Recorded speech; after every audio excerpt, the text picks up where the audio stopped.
सारी योजना चला डाला, सारी बुद्धि लगा डाला, जन्म से लेकर के मौत के घड़ी तक कोई ऐसा उपाय और तर्क बुद्धि नहीं छोड़ा, फिर भी न उसे सुख मिला, न शांति मिला, न सफलता मिला।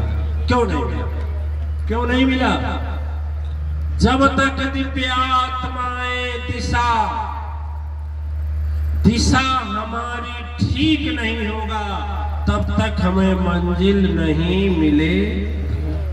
दिशा का ज्ञान यदि नहीं है दिव्य आत्माएं, तो हम पूरा जीवन सत्य धर्म पूजा यज्ञ हवन करते रहते हैं, फिर भी हम सुख की मंजिल की ओर नहीं जा पाते।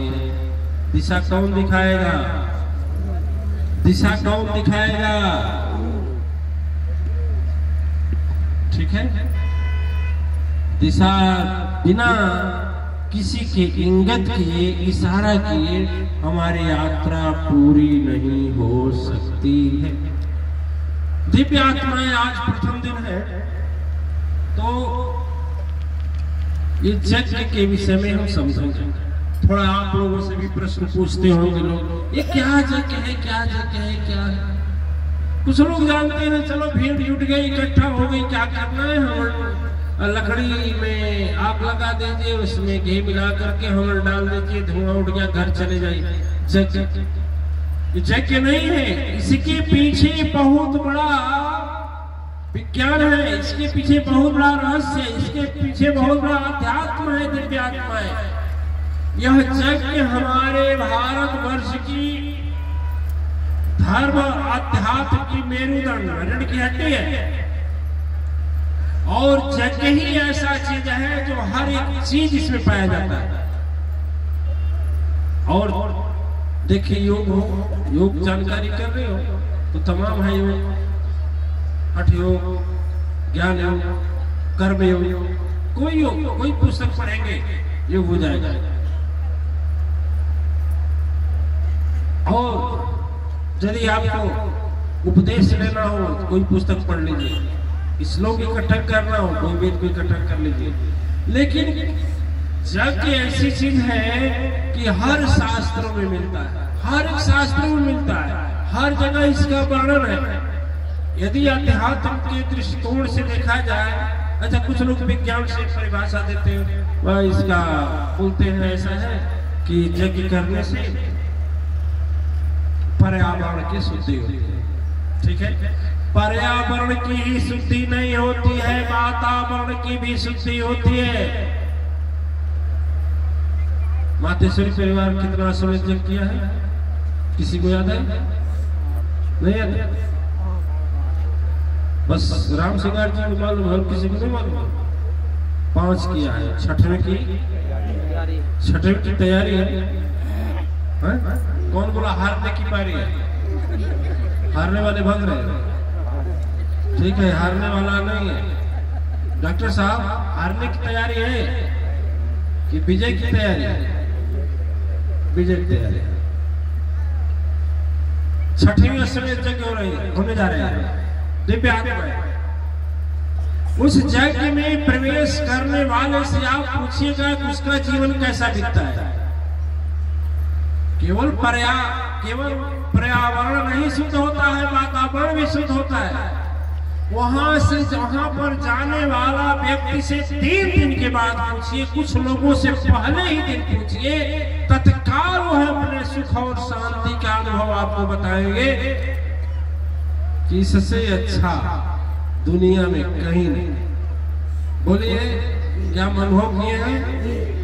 कितने लोग दिन भर काम करते थे, शाम को भग जाते थे, जैसे खींचता था अपनी ओर, जैसे प्रधान, ऐसे बहुत लोग थे।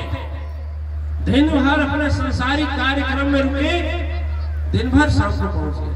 दिव्य आत्माएं केवल पर्यावरण नहीं, आपके अंतःकरण में जो ये वातावरण है ना अंतःकरण का, इसको भी शुद्ध और पवित्र करता है। यह यज्ञ ऐसा है।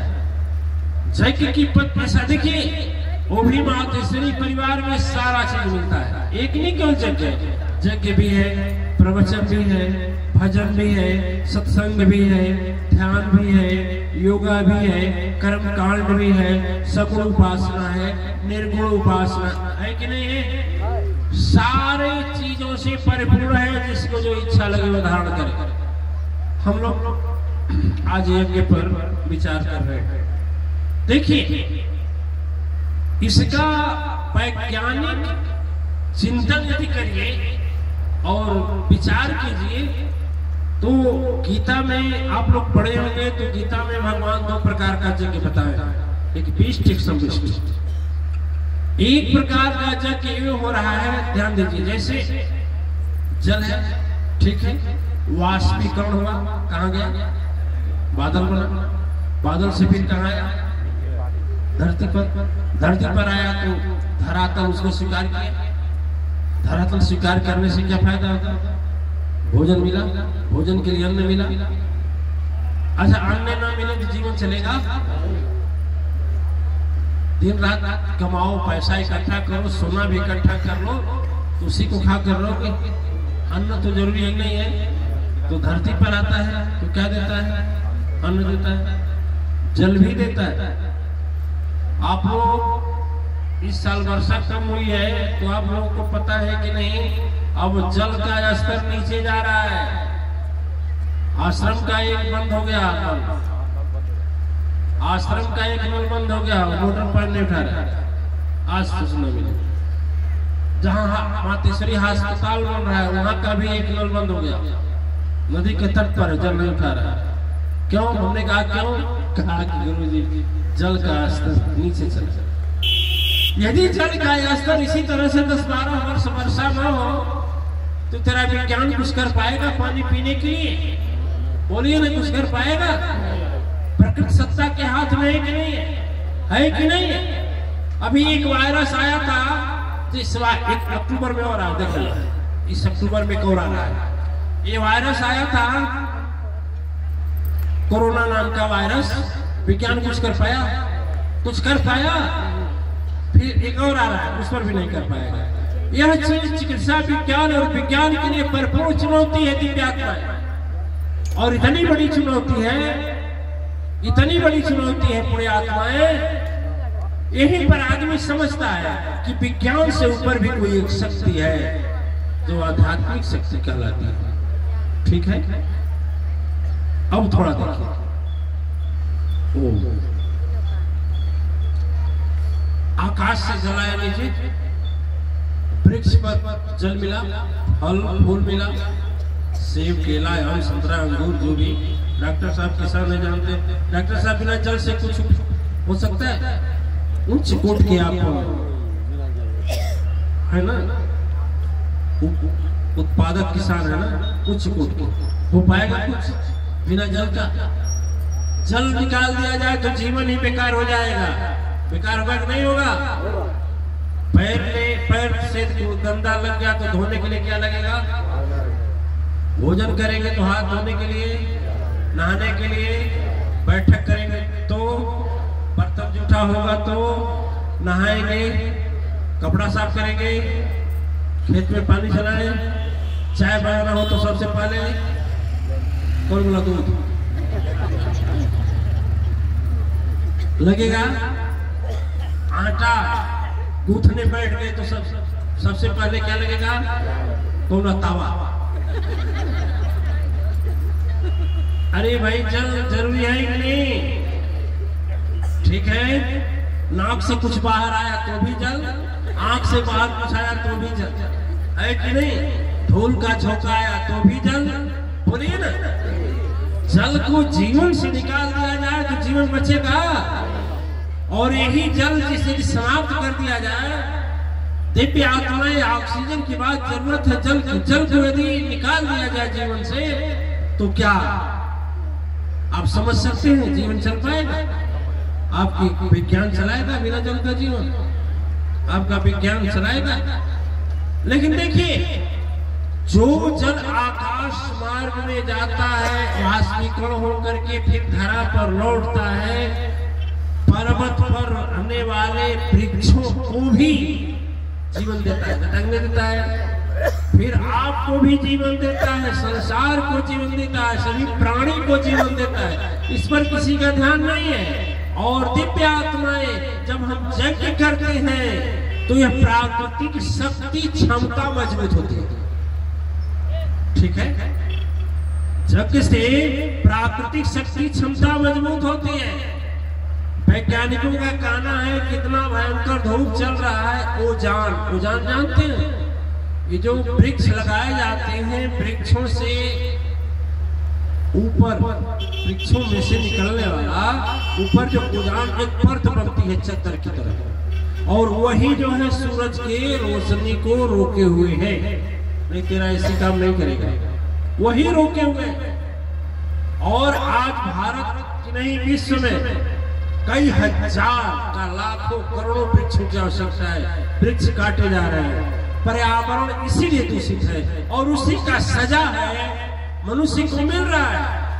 लेकिन मनुष्य का इस पर ध्यान जाएगा कब? जब भयंकर विपत्ति आएगी, तब क्या बोलेंगे देश वाले, देश के राष्ट्राध्यक्ष क्या बोलेंगे? घर में बंद रहो, घर से बाहर मत निकलो, समाज जो है सोशल डिस्टेंस बना करके रहो, सामाजिक दूरी बना करके रहो, यही बोलेंगे ना?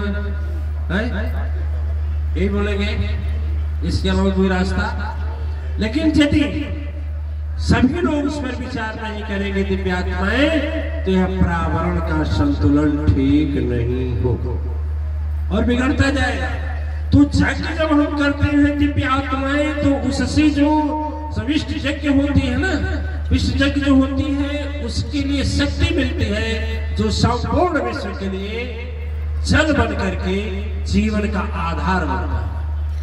ठीक है, घर को स्वर्ग बनाना है, घर को स्वर्ग, और बोलिए घर को स्वर्ग बनाना है, बोलिए घर को स्वर्ग बनाना है, स्वर्ग बनाना है, यज्ञ विधि अपनाना है, घर घर में अब यज्ञ होगी। इसमें यज्ञ के बाद सभी के घर में 5 रुपए खर्च होगा, क्या होगा? ठीक है, और घर घर में यज्ञ। और देखना किस तरह से स्वर्ग आता है धरा पर। पुण्य आत्माएं धरा का निर्माण किया गया, उसके पहले से यज्ञ का विधान है। आज शक्ति पुराण में इसका वृत्तांत मिलता है।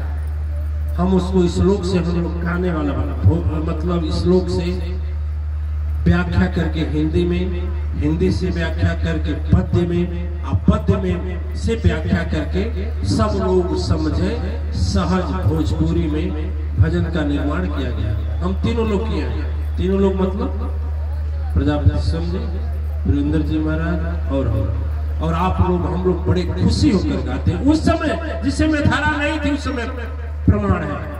चलिए एक लाइन शुरू करते हैं, है पुराना।